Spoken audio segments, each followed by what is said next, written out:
त्याग नहीं करोगे तब तक मोक्ष की प्राप्ति नहीं होगी। हम जीवन में अनेकों बड़े बड़े सपने देखते रहते हैं, वह सब झूठ है। जो सत्य है वह मनुष्य के अंदर विराजमान है। जब तक आप सत्य के दर्शन नहीं कर लेंगे तब तक आप संपूर्ण जीवन नरक भोगी रहेंगे, रोते रहेंगे। आज चाचा की मृत्यु हो गई है, कल किसी रिश्तेदार की, और रोते जाएंगे। परंतु जो सत्य है कि आत्मा ना तो कभी मरती है, ना जन्म लेती है, ना तो इसे मारा जा सकता है, ना काटा जा सकता है। यह अजय और अमर है। आत्मा उसी प्रकार से है जिस प्रकार से हम नए कपड़े धारण करते हैं, उसी प्रकार से आत्मा जो है यह शरीर छोड़कर दूसरे शरीर में चली जाती है। परंतु जो हमारा संबंध किसी से जुड़ जाता है और वह हमारा जीवन भी बर्बाद कर देता है। एक बार की बात है, एक गांव में एक फकीर रहने आया। फकीर का नाम समीर था और उसके बालक का नाम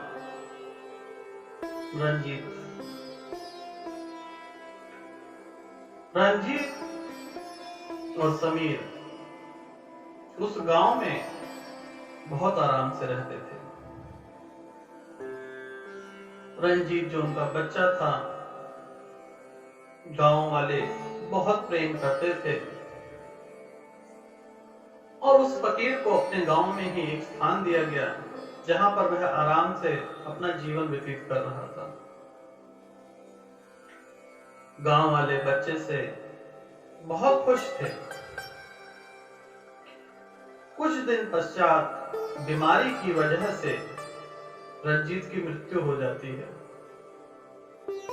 पूरा गांव बहुत दुखी होता है। पूरा गांव उस बच्चे को अंतिम विदाई देने के लिए इकट्ठा होता है। क्या हिंदू, क्या मुस्लिम, क्या सिख, ईसाई, पूरा गांव रोता है। किसी के घर में चूल्हा नहीं जलता। जब सभी इकट्ठा होके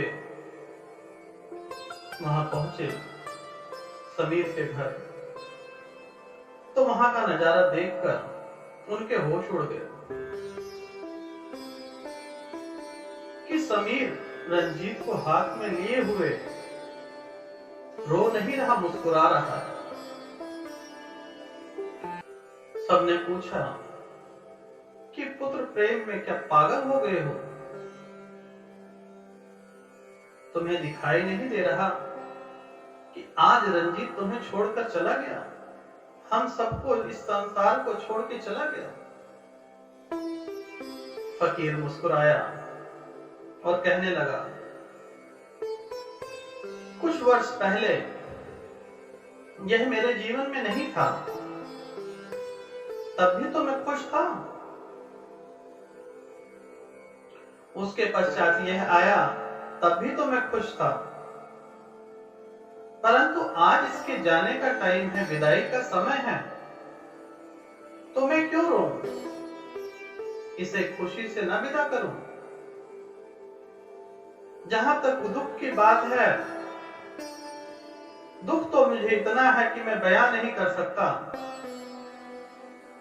परंतु इस जीव आत्मा को दुखी मन से मैं कैसे विदा कर दूं? जब तक यह जीवित था तब तक हम दोनों साथ में खुश रहते थे, परंतु आज उसकी विदाई का समय है, तो मैं उसे रोते हुए विदा करूं? कहने का अर्थ है कि मनुष्य झूठे संबंध बांध के इस संसार में रोएगा, हंसेगा, यह उस मनुष्य के हाथों में है। आप भी वही कर रहे हैं। जो आपके पास है उससे खुश नहीं है, उससे ज्यादा की अभिलाषा करके अपना जीवन व्यर्थ कर रहे हैं। ज्यादा के चक्कर में जो आपके पास है वह भी चला जाएगा। परमात्मा का शुक्र अदा करें कि हे परमात्मा, आज का दिन तो अच्छे से गुजरा, कल जब होगा तो देखा जाएगा।